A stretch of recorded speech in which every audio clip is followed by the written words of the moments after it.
ही विशेष पदाधिकारी राष्ट्र का जो है, अगर उससे भी गलती हो जाएगी और न्यायाधीश साबित होने पर उसको भी दंड दे सकता है, क्योंकि कानून नहीं मिटा सकते आप, कानून को आप नष्ट नहीं कर। तो भगवान का बनाया हुआ कानून है, शुभ अशुभ कर्मों को आपको अवश्य भोगना पड़ेगा। भजन और संतों की कृपा का प्रसाद, जो आपका संचित कर्म है वो भस्म कर दिया गया।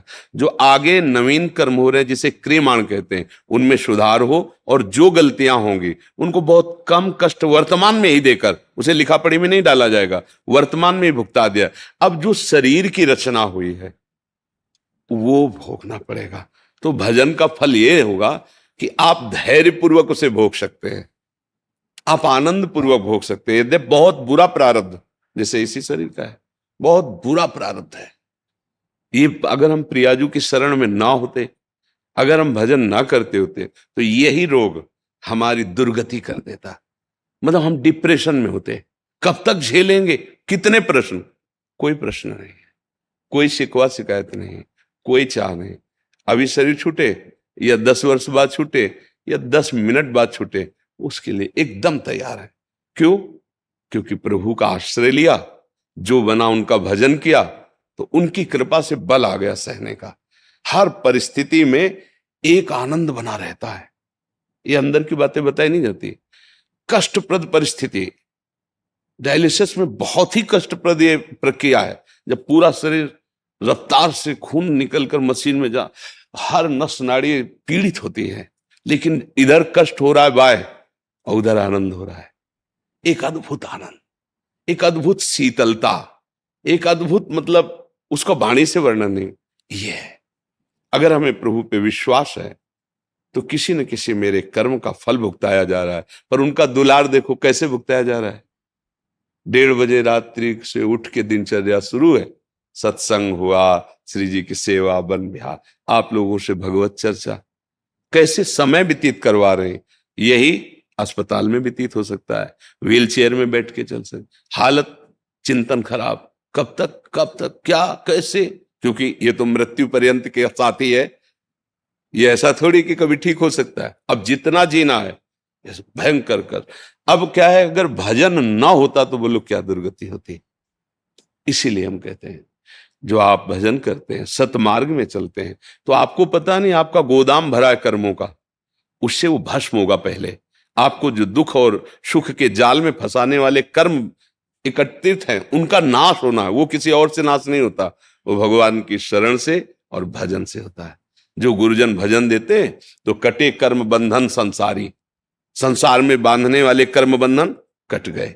कटे कर्म बंधन संसारी, सुख सागर पूरित अति भारी, विधि निषेध श्रृंखला छुड़ावें और निज आलय बन आन बसावें। आलय बन बसत संग पारस के, आयस कनक समान भयम, छूते ही लोहा सोना हो गया। ऐसे ही भगवान उस जीव को भगवत स्वरूप कर देते हैं जो शरण में हुआ। भजन, भजन का फल है कैसी भी परिस्थिति में हो, तुमसे धर्म के सिवा अन्य कोई आचरण न बने, भगवान के सिवा कोई अन्य भरोसा न हो, और तुम दुखी न हो। अंदर से तुम दुखी न हो, बाहर से चाहे जैसी परिस्थिति हो, मुस्कुरा के निकल जाओ, ये सामर्थ्य, और फिर इस दुखद संसार में आना ही ना पड़े। यह है भजन का फल। तुम्हारी बुद्धि शुद्ध हो, तुम जितेंद्री हो, तुम धर्मात्मा बनो, इससे बड़ी शांति और क्या है। हम समझते हैं रुपया मिल जाए, शरीर स्वस्थ हो जाए, तो हम कर्म ऐसे कर रहे हो, शरीर स्वस्थ है, निंदनीय कर्म कर रहे हो, क्या फायदा ऐसे स्वस्थ शरीर का। खूब रुपया है, गंदी जगहों में खर्चा कर रहे हो, गंदी आदतें, बड़ा क्या फायदा ऐसे रुपया का। पूरा जीवन पशु की तरह व्यतीत कर रहे हो, दूसरे का मांस खा के, शराब पी के, व्यभिचार कर, क्या ऐसा जीवन भैया।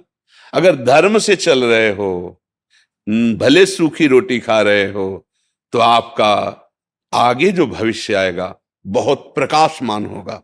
गलत चल रहे हो, अंधकार आएगा, सह नहीं पाओगे, पक्का समझो। तो कर्मों का फल भोगना पड़ता है। भजन ही तो कर रहे हैं भगवान के मार्ग में, भोगना पक्का। बड़े बड़े महात्माओं को इसलिए डरो, कोई गंदा आचरण न बन जाए, जिसका परिणाम जब आवेगा, अभी क्या तुरंत परिणाम थोड़ी होता है। तो वो कहते हैं भगवान का क्या तुरंत देना चाहिए, तो हमारे यहाँ कानून भी, भाई मुकदमा चलता है, उसके साक्ष्य प्रकट होते हैं, भाई वे प्रमाण है कि अपराधी है, फिर न्यायाधीश, फिर भी उसको चांस दिया जाता है कि आप राष्ट्रपति से प्रार्थना करो, निवेदन करो, अगर वहां से माफ हो जाए तो हो जाए, नहीं तो फिर फांसी। वर्षों लगते हैं। तो हमारा तो बहुत बड़ा हिसाब किताब अनंत ब्रह्मांडों का, लेकिन जिस दिन रजिस्टर सामने आता है वहां किसी वकील की जरूरत नहीं होती, किसी साक्ष्य की जरूरत नहीं होती। फिर जो दुर्गति शुरू होती है, अब वहां कोई देखने वाला थोड़ी होता है दुर्गति का।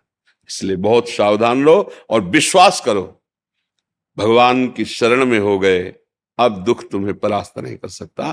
पर नाम जप करते हुए चलो। ये अध्यात्म है। देखो भाई, ये पार्थिव बुद्धि से, मलिन बुद्धि से, गंदे आचरण करने वाली की बुद्धि से ये समझ में नहीं आएगा। आपको तर्क वितर्क उठ जाएंगे कि ऐसा कैसे, ऐसा एक ने कहा कि हमें फंसा दिया, देख लो कैसी माया रची, हमें दुख पे दुख देते भगवान चले जा रहे हैं।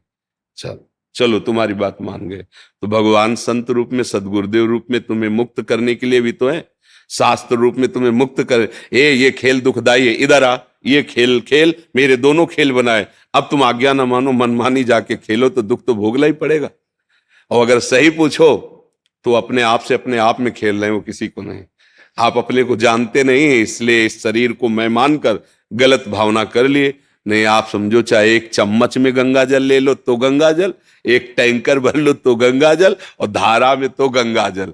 तुम भगवान के अंश हो ना, तो अंश में पूर्णता है, वो पूर्ण है। वेद कहता है पूर्णमदः पूर्णमिदं पूर्णात् पूर्णमुदच्यते पूर्णस्य पूर्णमादाय पूर्णमेवावशिष्यते। उस पूर्ण से कुछ भी निकाला जाए वो पूर्ण ही होता है। तभी गोस्वामी जी कह रहे, जानत तुम्हें तुम्हें हो, जो तुम्हें जान जाता है वो तुम्हें हो जाता था, भगवत स्वरूप हो जाता। क्यों? वो भगवत स्वरूप था, भूल के संसार में लग गया। नहीं तो घट घट में वही रमा हुआ है, दूसरा तो है नहीं। तो अब दो अज्ञानी हो तो तुम दोष देने लगते हो। गोस्वामी जी पहले लिख गए, काल ही कर्म ही ईश्वर ही मिथ्या दोष लगाए। अरे अब क्या करें, भगवान की ऐसी इच्छा थी, क्या करें, वो समय ही ऐसा था, हो गया। और ऐसे ऐसे दैव हमारे भाग्य में, ऐसे भाग्य मिटाने के लिए आए हो, पशु की तरह भाग्यवश भोगने के लिए नहीं आए हो। ऐसे कर्म करो, ऐसा आराधना करो, ऐसी दूसरों की सेवा करो, ऐसा बुजुर्गों का आशीर्वाद प्राप्त करो कि तुम माया पर विजय प्राप्त करो, अपने नए भाग्य की रचना करो। बिल्कुल सावधान, अपराध बन जाए, गलती बन जाए तो भोगना ही पड़ता है। देखो, हम तुम तो भगवान का नाम जप करते हैं। महाराज दशरथ जी भगवान के पिताश्री होने का सौभाग्य प्राप्त किया। भगवान राम पुत्र बन के आए कि नहीं, पर अनजाने में अपराध बन गया। श्रवण कुमार जी जल भर रहे थे, तो घड़े से डुब डुब ऐसी आवाज आई, तो उनको लगा कि कोई हिरन जल पी रहा है। तो शब्द वेद ही बाण संधान करना जानते थे, शब्द जहां है उसी में वेद दें। उस श्रवण कुमार की छाती में लगा। जब वो हा ऐसी आवाज, उनको लगा है तो मनुष्य की आवाज है। नजदीक गए तो देखा ब्रह्मचारी भेष, तपस्वी भेष। वो घबरा गए एकदम, क्योंकि उनका कोई ऐसा लक्ष्य नहीं था ना। अचानक ये गलती हो गई। उनको गोद में लिया, बाहर निकाल के लाए। कहा आप चिंता मत। बोले चिंता नहीं, तो प्राण जा रहे हैं। सीधे हृदय पे लगाए, एक बात की चिंता है, मेरे माता पिता वो कांवर में बैठे हुए हैं, वो प्यासे हैं, आप पानी पिला देना। दशरथ जी की तो हालत था कि ऐसा कैसे अपराध बन गया, बड़े विकल हैं, अनजाने में अपराध बन गया। नजदीक गए, अब उनके तो प्राण निकल गए श्रवण कुमार के। जल लेके गए, उनका बेटा इतना विलंब क्यों हो गया? बोले नहीं, हिम्मत नहीं थी बोल। तो बोले बेटा, आज तक तुमने कभी अवज्ञा नहीं की, मैं पूछ रहा हूं फिर बोल क्यों नहीं रहे? क्योंकि वो माता पिता के अनन्य भक्त थे। जैसे भगवान की आराधना, ऐसे अपने माता पिता की। तब कौन हो तुम, बोलते क्यों नहीं? मेरे श्रवण कुमार नहीं हो सकते तुम? तो उनका, हाँ मैं श्रवण कुमार नहीं हूं, मैं चक्रवर्ती सम्राट अयोध्या नरेश दशरथ हूं। तो मेरा बेटा कहाँ है? अब मेरे से गलती हो गई। वो अंधे थे। अब मेरे से गलती हो गई, मुझे शब्द वेदी बाण संधान करने का ज्ञान है। वो जल भर रहे थे, मुझे ऐसा लगा कोई हिरन जल पी रहा है, बाण संधान, वो मृत्यु को एकदम विकल। आप पानी पी लीजिए। दशरथ जी ने कहा पुत्र का हत्यारा और उससे हम पानी पिए? नहीं महाराज, मैं अपने प्राण त्यागूंगा, क्योंकि आंखें हैं नहीं, और वो हमारी भगवान की तरह आराधना ऐसा दूसरा कोई कर नहीं सकता। मेरे प्राण ही निकलेंगे, पर जैसे पुत्र वियोग में मैं मर रहा हूं, ऐसे आप भी मरोगे। और उन लोगों ने शरीर छोड़ दिया। देखो, भगवान पुत्र बनकर आए लेकिन इसको नहीं मिटाया। दशरथ जी को वैसे ही तड़प तड़प कैकेयी जी के हाथ जोड़ रहे हैं, पैर पड़ रहे हैं कि राम अगर वनवास गए तो मैं मरूंगा, मैं राम के बिना जीवित नहीं रह सकता, तेरे हाथ जोड़ता हूं, भरत को राजा बना दूंगा, राम जी को अयोध्या में नहीं रहने दूंगा, गुरु जी के घर में रख दूंगा, पर उनको वनवास बस एक बार देख लिया करूंगा, जीवित रहूं, मान जाता हूं। तड़प तड़प करके प्राण त्याग दिए। ये देखो, एक कर्म जिनके भगवान पुत्र बनकर के आए, नहीं हटाना। इसलिए होश में हम तुम तो क्या है, वो जिनके भगवान पुत्र बन गए, जिन सही भाषा में कहे तो जो भगवान के बाप बनने का सौभाग्य प्राप्त किए, उनका भी नहीं मिटा। तो इसलिए हम लोग बहुत सावधानी से कर्म करें, कोई अपराध न बन जाए, कोई ऐसी गलती न बन जाए, और भगवान का भरोसा रखें तो पीछे के सब भस्म हो जाएंगे। आगे जो हमारे नवीन कर्म है, सुधार सावधानी से करेंगे तो अपराध नहीं बनेंगे। जो शरीर रचना के समय कर्म का हिसाब दिया गया, उसे राधा राधा कह के भोग लेते हैं और भगवान की कृपा को प्राप्त होते हैं, भगवान के समीप चलते हैं।